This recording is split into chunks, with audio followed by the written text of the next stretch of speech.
অনেকদিন ধরেই ভাবছি একটু মুড়ি ঘন্ট খাবো।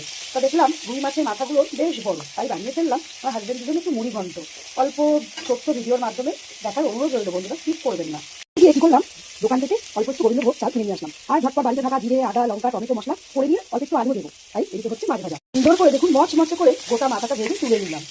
ওটা জিরে তেলের উপরে দিয়ে দিয়েছি, দিয়ে আলুগুলো সুন্দর করে ভেজে নেবো।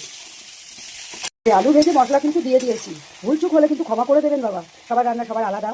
তাই জন্য বললাম বন্ধুরা, এই রেসিপিটা কে কে ভালোবাসে, আমার হাজবেন্ড খুবই ভালোবাসে, কিন্তু আজকে মনের মতো মাথা পেয়ে যেতে তার জন্য করে ফেললাম। সুন্দর করে কষা হয়ে গেছে, তারপর গোবিন্দভোগ চালগুলো দেখুন দিয়ে দিলাম। আমার বাবা বাতি গাছে ভাই, তাই আমি চালগুলো ধুয়ে দিলাম। অনেকে শুকনোও দেয়, তা আমি আর পারলাম না নিজেকে ধরে রাখতে। তারপরে মাছের মাথাটা সুন্দর করে এখানে দিয়ে দিলাম। তারপরে মানে লাস্টে নামাবার সময় ঘি গরম মশলা মিষ্টি সব সুন্দর করে দিয়ে দেবো। তারপর দেখি আমার হাজবেন্ড মশাই কি বলে খেয়ে, যে আগের মতো আমার হাতে জাদু আছে কিনা। খেয়ে তো খুব ভালোই বলে, জানি না, সে তার এক্সপিরিয়েন্স দেখেই বোঝা যাবে। তো অপেক্ষা করতে থাকুন।